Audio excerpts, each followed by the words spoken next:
नमोऽस्मदाचार्यपरम्पराभ्यो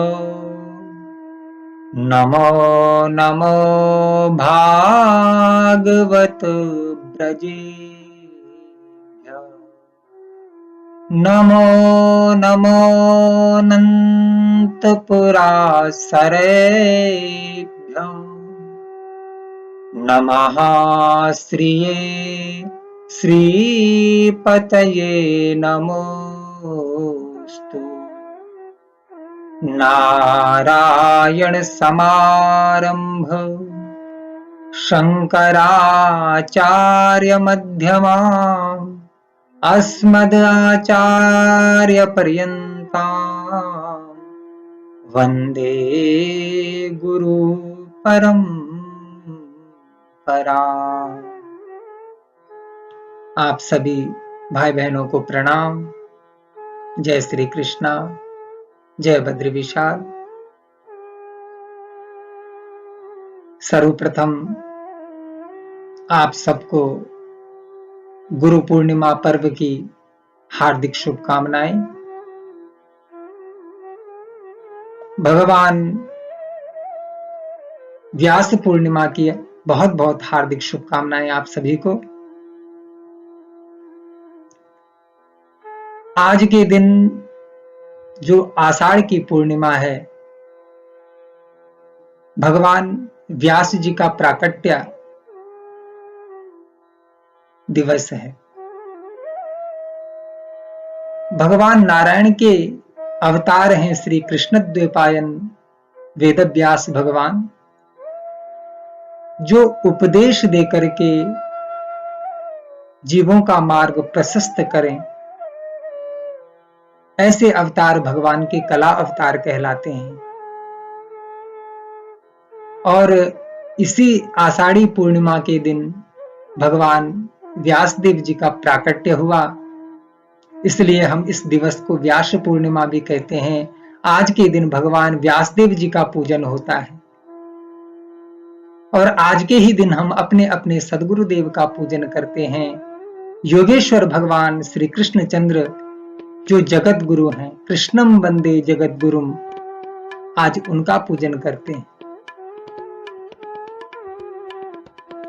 भगवान व्यासदेव जी ने वेदों का विभाग किया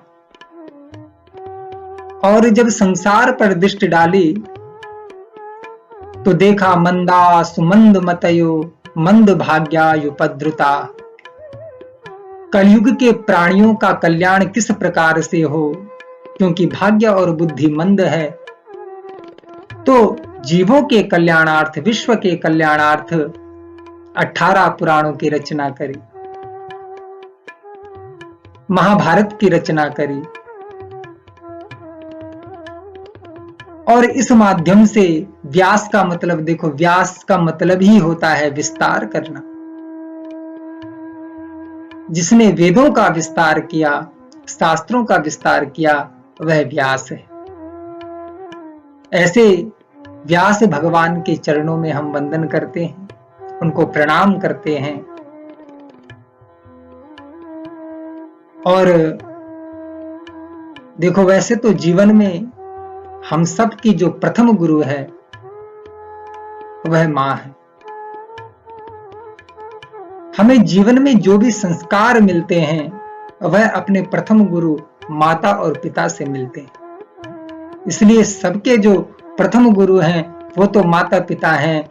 और इसके बाद जो हमारा आध्यात्मिक पथ है, जो आध्यात्मिक मार्ग है, जो हमें हरि की ओर ले जाता है, प्रभु की ओर ले जाता है, उसके स्वरूप के विषय में, उसके स्वभाव के विषय में हमारे ऋषियों के द्वारा प्रदत्त जो ग्रंथ हैं, उन ग्रंथों में जो ज्ञान और विज्ञान है उससे जो अवगत कराए।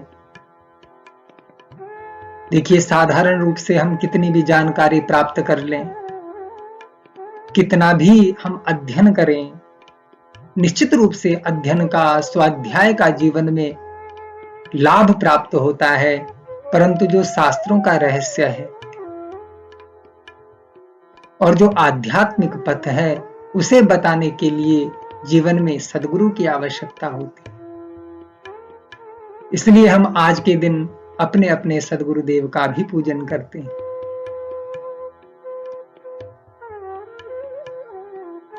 बद्रिकाश्रम के पास सम्यक्प्रास में व्यास भगवान ने पुराणों की रचना करी। ब्रह्म नद्याम सरस्वत्याम आश्रमः पश्चिमे तटे सम्याप्रास इति प्रोक्तम ऋषीणाम सत्रवर्धन। जीवों के कल्याणार्थ, जीवों का कल्याण किस प्रकार से हो, उस कल्याण की भावना से, जगत कल्याण की भावना से, जहां पर भगवान श्री हरि बद्री विशाल जी भी बैठे हैं, इसी भावना को लेकर के, विश्व कल्याण की भावना को लेकर के, ऐसे दिव्य स्थानों में भगवान वेदव्यास जी ने पुराणों की रचना करी। और उन्हीं पुराणों के प्रति, उन ग्रंथों के प्रति हमारा भाव, हमारी श्रद्धा हो, हम उन्हें जाने और भक्ति पथ पर रह करके प्रेम और जिज्ञासापूर्ण भाव से उन्हें समझें, ऐसी भावना हम अपने सद्गुरुदेव के प्रति रखते हैं। हमारे अनेक ग्रंथों में यदि हम विचार करें, भगवत कृपा, माता पिता की कृपा और गुरु कृपा, इन तीन कृपा यदि हमारे जीवन में हमें प्राप्त हो जाएं, तो फिर कुछ भी असंभव नहीं होता। हर असंभव वस्तु जो है वह हमें प्राप्त हो सकती है। माता पिता की कृपा, गुरु कृपा और भगवत कृपा। और इन सबको करने के लिए जो साधन है वह हमारा कर्म है। गुरु के प्रति हमारा समर्पण का भाव हो, गुरु के प्रति हमारा श्रद्धा का भाव हो, बस यही पर्व, यह गुरु पर्व कहलाता है। हम भागवत जी में भी यदि दृष्टि डालें, अच्छा एक चीज और है, महापुरुषों ने एक बात और कही है, यदि शिष्य के अंदर पात्रता है,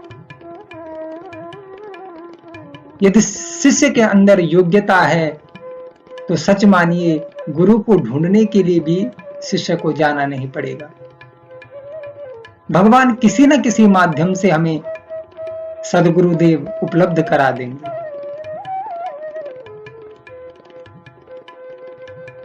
भागवत जी में यह प्रसंग आता है, जब व्यासदेव महाराज अनेक पुराणों की रचना कर चुके थे और उसके बाद भी उनके मन में एक ऐसा भाव था कि अभी भी मेरी लेखनी से कुछ लिखना है, मैंने अपनी कलम से कुछ लिखना है समाज के लिए, जगत के लिए। तो उस समय पर उस प्रेरणा मात्र से, उस भावना मात्र से देव ऋषि नारद जी प्रकट होते हैं और फिर उन्हें भागवत का उपदेश देते हैं, जब भगवान व्यास जी महाराज भागवत की रचना करते हैं।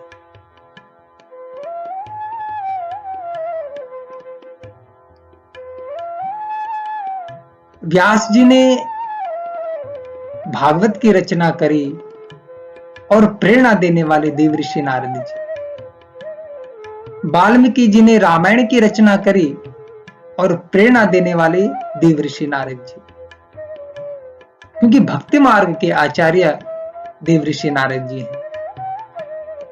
5 वर्ष का जो ध्रुव है, 5 वर्ष के ध्रुव के मन में त्याग की भावना से और ईश्वर को प्राप्त करने की भावना से जब घर से निकला, तो मार्ग में गुरु रूप में प्राप्त हुए देव ऋषि नारद जी। तो जब शिष्य के अंदर समर्पण और त्याग की भावना आती है, तो निश्चित रूप से किसी न किसी भाव से और किसी न किसी माध्यम से भगवान सद्गुरुदेव से भेंट करा देते हैं। पर मुख्य बात है हमारी भावना और श्रद्धा अपने गुरु के प्रति हो, समर्पण का भाव हो और तीव्र जिज्ञासा हो। शास्त्रों को जानने की जो जिज्ञासा हो वह तीव्र हो। भागवत जी में एक प्रसंग आता है और मैं अक्सर कहा करता हूं, कथाओं में भी मैं इस प्रसंग को कहा करता हूं। महाराज पृथु जी के चरित्र में जब सनकादियों का आगमन होता है पृथु महाराज के यहां और आत्म उपदेश, आत्म कल्याणार्थ के लिए जब सनकादि प्रवचन करते हैं तो उस समय पर पृथु महाराज का जो भाव है वह बड़ा दिव्य भाव है। पृथु महाराज कहते हैं, प्रभु हम आपको इस आत्म कल्याण के बदले क्या दे सकते हैं? हम आपको इस आध्यात्मिक ज्ञान के बदले क्या दे सकते हैं? क्योंकि आपका जो ज्ञान है वह इतना श्रेष्ठ है कि उसके सामने हमारे पास जो वस्तु है वो कुछ भी नहीं है। और पृथु महाराज कहते हैं सनकादियों से कि प्राणादाराह सुता ब्रह्मण ग्रहाश्चा सब परिच्छदा राज्यम बलम मही कोश इति सर्वम निवेदितम। मैं आपको अपने प्राण, पत्नी, पुत्र, सेना, राज्य, कोष ये सब कुछ दे देता हूं, लेकिन यह भी जो आपने आत्म उपदेश किया उसके आगे कुछ नहीं। सनकादि जब पृथु महाराज की इस भावना को देखते हैं तो कहते हैं आपने ये सब हमें दे दिया, ठीक है हमने स्वीकार किया, लेकिन इस सब की जिम्मेवारी हम आज से आपको दे रहे हैं, क्योंकि आपने हमें दिया है, ये हमारा है, अब इसकी जो जिम्मेवारी है वो आपके ऊपर है, इसलिए आप अपनी जिम्मेवारी का निर्वाह करो, आप इन सब की रक्षा करो, इन सब का ध्यान रखो। मानी गुरु और शिष्य की भावना को बताया गया है। शिष्य का अपने गुरु के प्रति जो समर्पण का भाव है आप उसे देखिए, मैं अपना सर्वस्व आपको दे देता हूं, मैं अपना सर्वस्व आपको निवेदित कर देता हूं। लेकिन गुरु का भी आप भाव देखिए कि शिष्य सब कुछ देने के लिए तैयार है, लेकिन गुरु भी फूटी कौड़ी मांगने का इच्छुक नहीं है। किसी प्रकार का कोई लोभ गुरु को नहीं है, किसी प्रकार से कोई लेने की भावना गुरु के अंदर नहीं हो। ऐसा जो गुरु और शिष्य का संबंध है, ऐसे दृष्टांत तो हकीकत में सच मानिए भागवत में ही मिलते हैं, और भागवत भी हमें यही शिक्षा देने के लिए। महाराज परीक्षित के अंदर योग्यता थी, पात्रता थी, तो गुरु को ढूंढने के लिए नहीं जाना पड़ा, स्वयं गुरु आकर के तत्रा अभवत भगवान व्यासपुत्रो, व्यासपुत्र रूप में आए। कहने का अभिप्राय यह है कि गुरु और शिष्य का जो भाव है वह निर्मल्य भाव,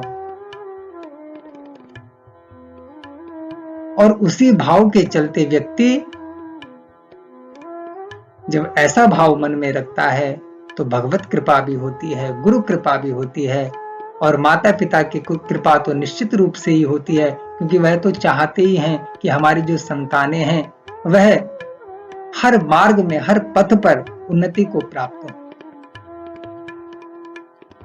माता पिता और गुरु का भाव हमेशा अपने शिष्य के प्रति यह होता है कि यह मुझसे कहीं ऊपर जाए, यह मुझसे, चाहे वो आध्यात्मिक पथ हो, चाहे वो किसी भी क्षेत्र में हो, यह मुझसे ज्यादा उन्नति करे।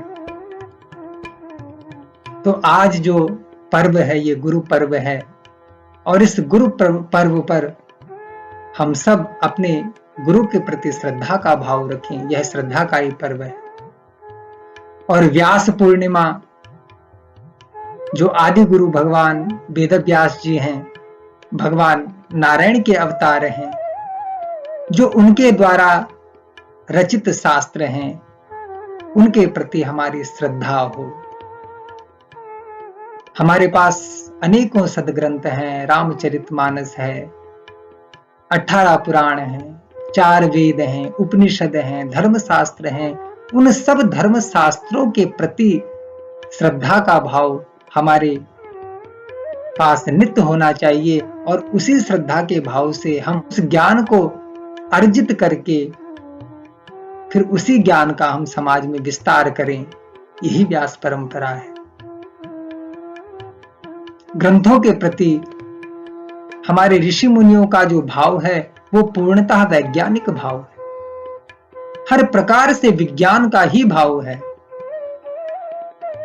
भागवत जी में जब भगवान नारायण चतुश्लोकी भागवत का उपदेश करते हैं ब्रह्मा जी को, तो यही बात कहते हैं, ब्रह्मा जी आपको जो हम ये ज्ञान दे रहे हैं ये परम गोपनीय ज्ञान है।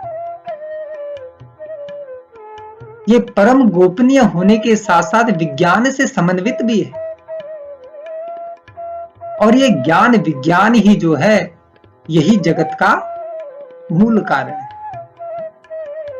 हमारे ऋषि मुनियों के प्रत्येक वचनों में जगत कल्याण की भावना है और निश्चित रूप से आप स्वाध्याय करें, हम स्वाध्याय करें तो यही प्रमाणिक होगा कि विज्ञान से समन्वित है, पूर्ण वैज्ञानिक पूर्ण है। तो ग्रंथों के प्रति हमारी श्रद्धा और विश्वास हो, यही हमें सद्गुरुदेव भी सिखाते हैं। रामचरितमानस में भी कहा गया है, सद्गुरु वैद्य वचन विश्वास। सद्गुरु के वचनों के प्रति हमारा विश्वास हो। भगवान शंकर जी भी यही बात कहते हैं रामचरितमानस में, उमा कहूं मैं अनुभव अपना। मैं आपको अपना अनुभव कह रहा हूं। जो उपदेशक है, जो कथा सुना रहा है, जो ज्ञान प्रदान कर रहा है, वह यह कह रहा है कि मैं आपको अपना अनुभव कहता हूं। महापुरुष अपना अनुभव ही हमें समझाते हैं, क्योंकि शास्त्रों के प्रति उनका जो भाव होता है उसे समझ करके, उसे जान करके वह ईश्वर की उस सत्ता तक पहुंच जाते हैं कि फिर उन्हें ईश्वर का भी अनुभव हो जाता है, ईश्वर की सत्ता का बोध हो जाता है, उसकी कृपा का बोध हो जाता है, उसके प्रति निष्ठा और विश्वास के साथ ईश्वर को जान लेने की जो बात है वह उन महापुरुषों के जीवन में आ जाती है, जिस कारण वह अपना ही अनुभव फिर हमें समझाते हैं। तो इस पावन पर्व पर हम सब व्यास जी को नमन करते हुए, व्यास पूर्णिमा के इस दिव्य पर्व पर भगवान आदि पुरुष योगेश्वर जगत गुरु कृष्ण भगवान को नमन करते हुए, अपने माता पिता के चरणों में नमन करते हुए सद्गुरुदेव को भी नमन करते हैं, सद्गुरुदेव को प्रणाम करते हैं, जो हमें आध्यात्मिक पथ पर अग्रसर कराते हैं, ईश्वर के विषय में और शास्त्रों के रहस्यों को जो हमें बताते हैं, उन सब बातों को जो कि साधारण रूप से समझने में कठिन है, लेकिन सद्गुरु के जो वचन होते हैं उन वचनों में निष्ठा और विश्वास के साथ हम पूर्ण रूप से जो सही सही ठीक ठीक जानकारी है उसे प्राप्त करके फिर समाज में भी हम उसी बात को बताते हैं, कथाओं के माध्यम से, सत्संग के माध्यम से। शास्त्र सम्मत जो बातें हैं, शब्द प्रमाण पर आधारित जो बातें हैं, उनके आधार पर हम फिर उसी के विषय में सत्संग में चर्चा करते हैं, भगवत चर्चा करते हैं और अपने जीवन को धन्य करते हैं। इन्हीं शुभकामनाओं के साथ हम सब पर प्रभु की निरंतर कृपा बनी रहे, सद्गुरुदेव की निरंतर कृपा बनी रहे और हम आध्यात्मिक पथ पर अग्रसर होते रहें, शास्त्रों को समझते रहें, जानते रहें और उन्हें अपने जीवन में धारण करके जगत कल्याण, विश्व कल्याण की भावना से, प्रेम की भावना से, जहां पर जो अवसर मिले औरों को भी हम वह धर्म शास्त्रों के विषय में जानकारी प्राप्त करके औरों को भी वो ज्ञान बांटे। इन्हीं भावनाओं के साथ आप सबको पुनः प्रणाम और गुरु पूर्णिमा की, व्यास पूर्णिमा की बहुत बहुत हार्दिक शुभकामनाएं। जय बद्री विशाल, जय श्री कृष्ण।